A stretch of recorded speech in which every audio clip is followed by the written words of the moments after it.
මහා අයිස්ක්‍රීම් දන්සල. ඉතින් මේ අයිස්ක්‍රීම් දන්සල තිබුණේ පොළොන්නරුව දෙකේ ඇල ප්‍රදේශයේ. ඉතින් හරිම සතුටු හිතන ලස්සන දවසක්. ඉතින් පුංචි මතකයක් විදිහට චූටි වීඩියෝස් ටිකක් අරගෙන මම මේ වීඩියෝ එක හදන්න හිතුවා.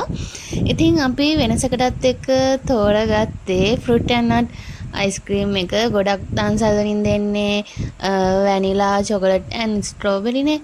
ඉතින් වෙනසකටත් එක්ක ෆෘට් ඇන්ඩ් නට් අයිස්ක්‍රීම් දෙනකොට ගොඩක් අය ආසයිනේ නේද? ඉතින් ඒ අයිස්ක්‍රීම් එක කන්න. ඉතින් ගොඩාක් සෙනග හිටියා. ඉතින් හැමෝටම ඇක්ටි වෙන්න මදි නොකියන්න 1 2 3 ඕන තරම් අරගෙන කෑවා ගොඩක් අය. අනික ඒ බෙදෙන අයිස්ක්‍රීම් එක ඔයාලට පේනවන වීඩියෝ එකේ ගොඩක් දෙනවා දාලා කෝන් එකට. ඉතින් හරිම සතුටු හිතන දවසක්. ඇත්තටම ඉෂුගේ අම්මා මේක මෙතන කඩේ අයියලත් එක්ක කතා වෙලා සංවිධානය කරපු එක. දවස් 2-3කින් සංවිධානය වුණ වැඩක්. ඉතින් හරිම ලස්සන හොඳ වැඩක්. ගොඩක් පිං අතේ වැඩක් කිව්වොත් හරි. ඉතින් මේ දන්සලේ මේ අයිස්ක්‍රීම් මේ අවශ්‍ය හැමදේම ලබා ගන්න මුදලින් උපකාර කරපු හැමෝටම ගොඩක් ස්තුතිවන්ත වෙනවා. ඒ වගේම ඒ හැමෝටම ගොඩක් පිං. ඉතින් හිතා ගන්න බැරි තරම් පිරිසක් ආවා. මුල් ටිකේ නම් ඉතින් පොලිමත් දිගට තිබ්බා. පස්සේ අයිස්ක්‍රීම් කොහොම හරි පැය එකමාරක් පැය දෙකක් වගේ යනකොට මේවා ඉවර වුණා. ඉතින් හරිම ලස්සන සතුට හිතන දවසක්. ඇත්තටම අම්මා නම් හරිම සතුටින් ඉන්නේ. අත් දෙකත් රිදෙනවා කියනවා මේ වෙනකොට.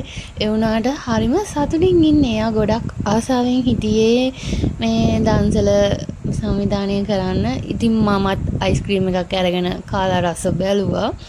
ඉතින් හරිම රසයි. මම ආසම අයිස්ක්‍රීම් වර්ග තමයි මේ. ඉතින් වීඩියෝස් ෆොටෝස් ගත්ත නිසා ඉතින් මට අයිස්ක්‍රීමුත් අමතක වෙලා තිබිලා. ඔන්න ඉතින් එකක් අම්මට ගහලා දුන්නා. ඉතින් ඔන්න එක කෑවා. ඔන්න තිරේ පිටිපස මේ ඉන්නේ ඒ සංවිධානය කරපු ඒ අයියලාගේ එයාගේ වයිෆ්. ඉතින් එයා කඩේ බලා ගන්න ඕන නිසා එයා ඔක්කොම වැඩ ටික කරලා එයා ඉතින් ඒ කඩේ වැඩ ටික බලාගත්තා. ඉතින් අනිත් හැමෝම එකතු වෙලා ඉතින් මේ දවස ගොඩක් ලස්සනට වැඩ ටික කරගෙන ගියා. ඉතින් මේ දන්සලේ වැඩ හැම එකකටම උදව් උපකාර කරපු හැමෝටම ගොඩක් ස්තුතියි. ඒ වගේම ගොඩක් පිං. ඔන්න ඉතින් අන්තිමේට අයිස්ක්‍රීම් මදි වෙලා කඩේ තිබුණ වැනිලා අයිස්ක්‍රීම් එකකුත් බෙදුවා. ඒකලා දන්සල ඉවර කරා. ඉතින් අවසාන ටික ඉතින් ඒක බෙදපු කට්ටිය කෑවා. ඉතින් මාත් එකක් ඉල්ලගෙන ඒකේ රස බැලුවා. ඉතින් යාළුවනේ අදයි හෙටයි පොළොන්නරුවේ තියෙන දන්සල් මොනවද කියලා කියාගෙන යන්න. බයි.